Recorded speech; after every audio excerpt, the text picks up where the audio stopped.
Marcus Chun had built an empire from nothing. At 42, he commanded boardrooms and closed million-dollar deals with single signature.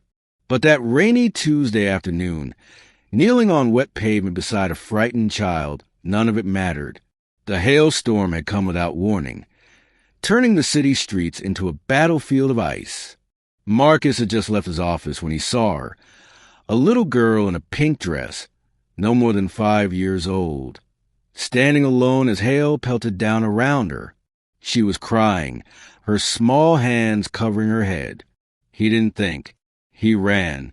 "Hey there, sweetheart," Marcus said gently, shielding her with his body as hail bounced off his back. "Let's get you somewhere safe." The girl looked up at him with tear-filled blue eyes. She didn't pull away. Instead, she reached for his tie with one tiny hand. Marcus guided her to a covered bench nearby. His expensive suit was soaked through, but he barely noticed. The girl was shivering, her blonde hair plastered to her face. "Where's your mom or dad?" Marcus asked, his voice soft.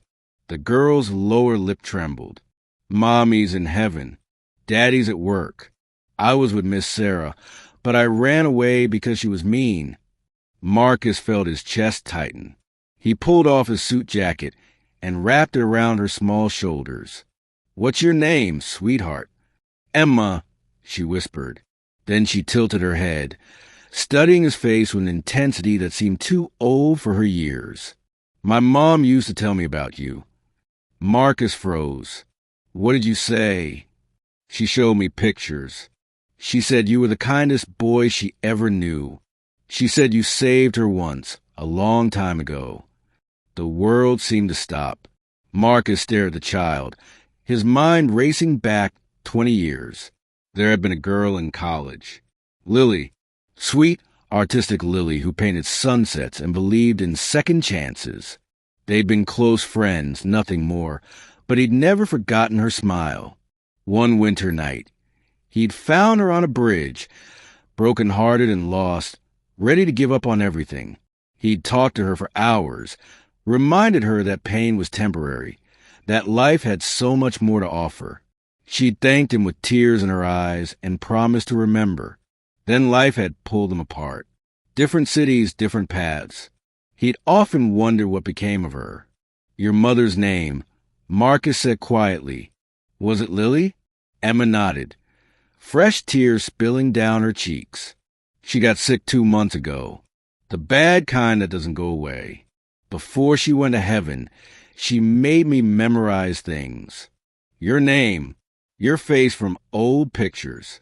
She said if I ever needed help and you were near, you would keep me safe like you kept her safe." Marcus felt something break open inside him. He pulled Emma close, and she buried her face in his chest, sobbing. "She said you taught her that life was worth living." Emma continued between sobs.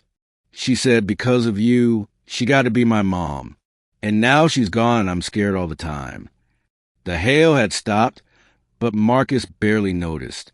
He held this child, this piece of someone he'd once helped save, and felt the weight of time and choice and consequence. "Emma, who's taking care of you now?"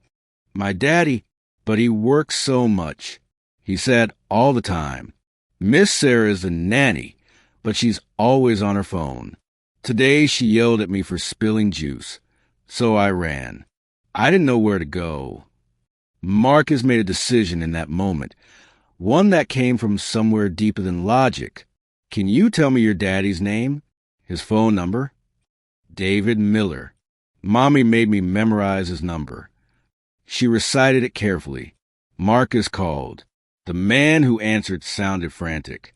"Mr. Miller, my name is Marcus Chun. I have your daughter Emma. She's safe." The relief in David's voice was overwhelming. 20 minutes later, a man in construction clothes came running down the street, his face pale with fear and hope. "Emma." The girl ran to her father, and David swept her up, holding her like he'd never let go. When he finally looked at Marcus, there were tears on his face. "Thank you. God, thank you." I've been looking everywhere. The nanny called and I left the site immediately. I thought I'd lost her, I thought. She's okay, Marcus said. Mr. Miller, could we talk for a moment? Over coffee at a nearby cafe, with Emma drawing on napkins beside them, the story came out. David was a good man drowning in grief and responsibility. Lily had been his whole world. Now he was trying to be both parents while keeping food on the table, and he was failing at both. The nanny was cheap because that's all he could afford. He worked 60-hour weeks because medical bills didn't pay themselves.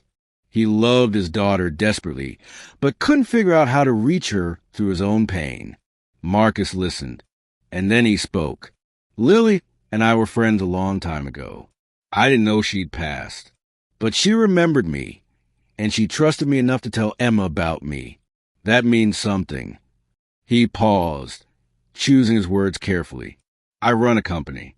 We have excellent childcare benefits that I've never used because I never married, never had kids. But I have resources. Let me help, not as charity, but as someone honoring an old friend's memory. David shook his head. I can't accept. Your daughter ran away from a nanny who wasn't paying attention. Lily trusted me once. Trust me now. Let me help you find better childcare. Let me connect you with grief counselors who work with children. Let me be someone Emma can call if she needs help. David's resistance crumbled. Why would you do this? Marcus looked at Emma, who had drawn a picture of 3 stick figures holding hands under a rainbow. 20 years ago, I told a sad young woman that life was worth living. She believed me.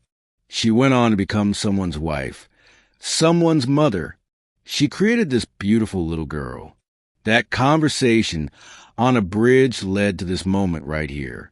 How could I not help? In the weeks that followed, Marcus became part of their lives.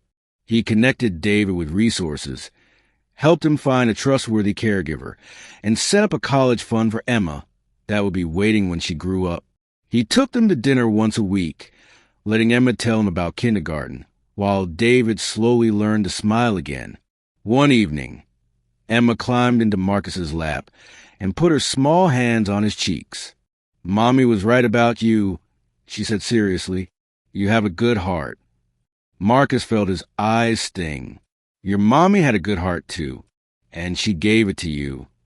David watched them with something like wonder. Lily used to say that kindness ripples, that one good act spreads like circles in water, touching lives you'll never know about. I never really understood until now. Marcus understood.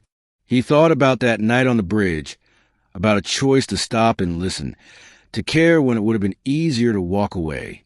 He thought about Lily, gone too soon but still touching lives through her daughter and her memory. I think, Marcus said slowly, she was teaching us all something, that we're connected in ways we can't see, that the people we help might be saving someone else's life years later, that nothing we do for each other is ever wasted. Emma fell asleep against his chest, her drawing clutched in one hand. David sat across from them, finally at peace. Outside, rain began to fall again, soft and steady. But inside there was warmth. There was family, not by blood but by choice and circumstance, and a promise made long ago on a dark night, when someone chose to care. Marcus looked down at the sleeping child and whispered, "Thank you, Lily.